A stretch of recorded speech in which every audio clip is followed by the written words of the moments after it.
Bonjour à tous, nouvelle vidéo. Avant toute chose, je tenais à vous remercier suite à vos échos après le premier épisode. Je vous rassure, je vais tenir compte de vos conseils. Par contre, pour l'aspect technique, il faudra m'accorder un petit peu plus de temps et un petit peu plus d'argent aussi. J'ai aussi tenu compte de vos conseils pour ce qui est de la présentation, notamment ma tenue. Et comme vous pouvez le voir sur ces images, j'ai mis un certain temps avant de trouver cette tenue-là.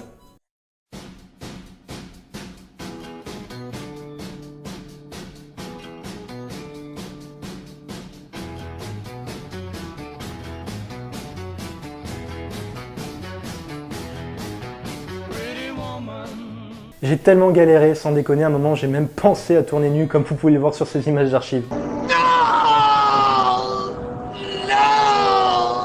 Bah c'est bon. Quoi qu'il en soit, je m'appelle toujours Joe. Bienvenue dans mon monde. Facebook. Il y a quelques années, personne n'en a entendu parler. Mais aujourd'hui, le réseau social créé par Mark Zuckerberg fait partie intégrante de nos vies. Et tout le monde est sur Facebook. Ou presque. Connard de hipster. Est-ce que c'est une bonne chose? Est-ce que c'est une mauvaise chose? On va essayer de voir ça ensemble. Facebook, c'est un peu le moyen de rester en contact avec les membres de sa famille ou ses amis.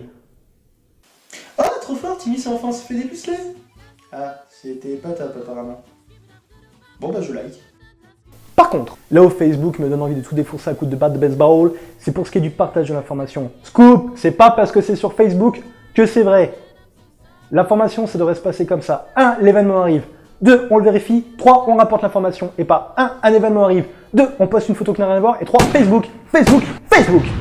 Alors au final, est-ce que c'est une bonne chose ou une mauvaise chose? Eh bien, comme dirait les philosophes, j'ai tiré sur ce mec. Les balles et la chute l'ont tué. entre les mauvaises mains, Facebook, ça peut être pire que la pire des émissions d'énergie 12. Mais entre les bonnes mains, c'est un très bon moyen de partager l'information. Cette vidéo, par exemple, je vais la poster sur Facebook. Ce soir, quand je vais me connecter sur Facebook, je vais discuter avec des amis très loin. Et franchement dit, entre nous, c'est vraiment top pour espionner ses ex. J'ai une confession à vous faire. Je suis geek. Et comme tous les geeks, je suis fan de séries télé, de comics et de porno, mais ça on en parlera une autre fois. Daryl Dixon Solway, on vit à une époque bénie. Que ça soit de l'horreur, des super-héros ou du fantastique, jamais on a eu autant de séries tirées de comic books. Aujourd'hui, je vais vous parler de ce qui est pour moi le top du panier de la série super-héroïque, le king de son domaine, Arrow. Pour remettre les choses dans leur contexte, Green Arrow est initialement un personnage créé en 1941 par George Papp et Mort Wessinger pour DC Comics. Je vous passe volontairement sur les origines du héros, puisqu'au final la série n'a plus grand chose à voir avec son modèle. La série raconte l'histoire d'Oliver Queen, qui après 5 années passées sur une île déserte, non, pas comme dans Lost, revient dans sa ville natale Starling City. On y découvre le passé d'Oliver par l'intermédiaire de flashbacks. Ah si, comme dans Lost.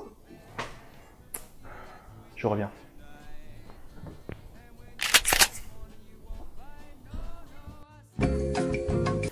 Pour vous donner une image de l'ambiance dans laquelle baigne la série, imaginez un mélange entre la série Dexter et la trilogie Batman de Christopher Nolan. Toutefois, gardez bien en tête que ce mélange assez particulier n'est valable que pour la première saison. Un des gros points forts de cette série est sa capacité à se renouveler à chaque saison justement. Du côté du casting, Stephen Amell, l'acteur principal, est vraiment très bon. Il a un petit peu de mal à se trouver dans les premiers épisodes, mais rapidement il devient excellent. Certaines scènes de la saison 2 sont vraiment terribles du côté acting. Du côté des seconds rôles, pas grand chose à signaler. On oscille entre le très bon et des fois, il est vrai, le un peu plus moyen.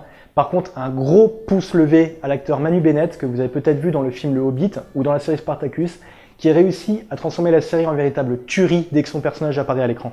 En conclusion, à l'heure actuelle, Arrow pour moi est la meilleure série tirée d'un comic books. Même meilleure que The Walking Dead.